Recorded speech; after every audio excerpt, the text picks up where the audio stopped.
Aria Morgan had always believed that the world was full of secrets, some hidden beneath oceans, some buried under ancient ruins, and some waiting silently inside forgotten legends.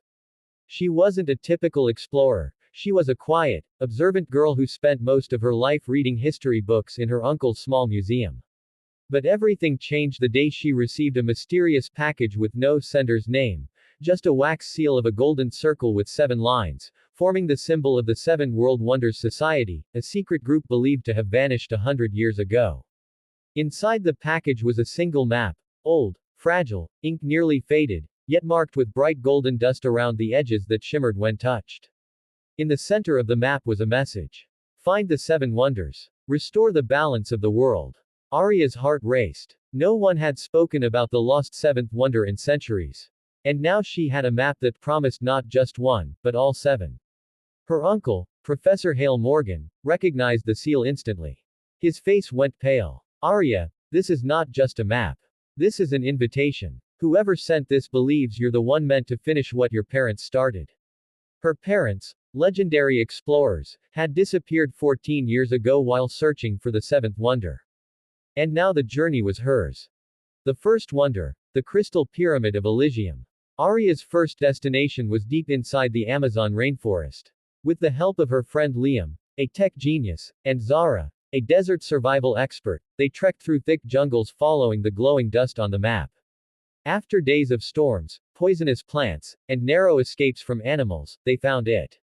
A giant transparent pyramid, reflecting the sky in colors never seen before. The locals called it Elysium, the Pyramid of Life. Inside, every step made the floor glow. At the center stood a floating crystal cube filled with swirling blue light. On its surface, written in ancient Greek, was a riddle. Life begins where fear ends. Aria closed her eyes, stepped forward through a wall of blinding light, and suddenly saw visions of her parents stepping into the same pyramid many years ago.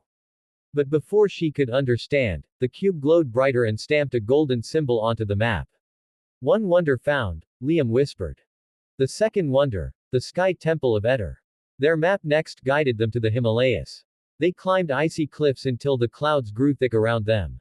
That's when they saw it, a floating temple carved from white stone, hovering above a bottomless drop.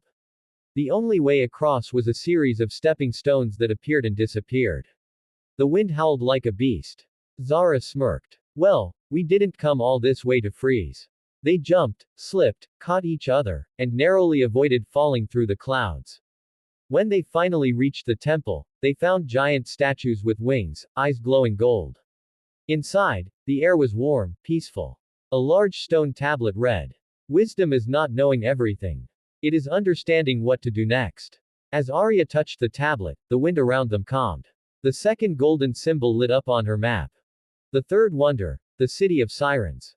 The map pointed them to the Mediterranean Sea. A fisherman helped them reach a spot where the sea glowed turquoise even at night. As they dived underwater, Aria felt a powerful vibration, music. Soft, echoing, magical. Below them sat the lost city of sirens, crystal towers, glowing corals, and long murals carved into the seafloor. Suddenly, a massive shadow moved behind them, a siren guardian, with shimmering scales and eyes like emeralds. Instead of attacking, it sang. Aria remembered another legend. Siren voices reveal hidden truths. She closed her eyes and listened. In the melody, she heard a message. Your parents still live. Seek the 7th. When she opened her eyes, the siren pressed a shining pearl into her hand. It glowed, and the third symbol illuminated on her map. The fourth wonder, the desert of shifting time. Their next journey took them to the Sahara, where sandstorms could erase entire landscapes. The map's golden glow guided them to a giant hourglass-shaped canyon. Inside, time behaved strangely. Some places made their watches run fast, others slow. At one spot, Aria saw a mirage, herself, 10 years older, standing beside her parents. Is that real? Liam whispered. No, Aria said quietly. It's a warning. At the canyon's heart was a gigantic stone dial with 4 hands moving in different directions. Zara noticed symbols representing the 4 seasons. Aria touched winter. Instantly, the dial aligned, and a golden beam shot upward, marking the 4th wonder on the map. The 5th wonder, the Forest of Living Shadows. In Eastern Europe, the map pointed to an ancient forest where the trees were so dense that sunlight almost never entered. But Arya felt strange familiarity, as if the shadows recognized her. As they walked deeper, Liam noticed their shadows moving differently from their bodies. Then, one shadow detached. It grew tall, forming a humanoid shape with glowing white eyes. The shadow guardian spoke without a mouth. To face the world, you must face yourself. Each of them stepped forward. Their own shadows confronted them with fears, regrets, and insecurities. Zara faced her guilt of abandoning her family. Liam faced his fear of failing others. Arya faced the fear of losing her parents forever. When they accepted their truths, the shadow touched Arya's map, lighting the fifth symbol. The sixth wonder, the Isle of Eternal Dawn. Their next destination was a remote island in the Pacific where the sun never fully set. The sky was always golden orange, casting a magical glow. At the island's center was a circular stone gate with carvings depicting the sun's journey. A guardian stood there, a tall, elder monk with glowing skin. You have completed the path, he told Arya. Only one wonder remains. The seventh, the one your parents sought. He tapped Arya's map, activating the sixth symbol. But something else happened. The map rearranged.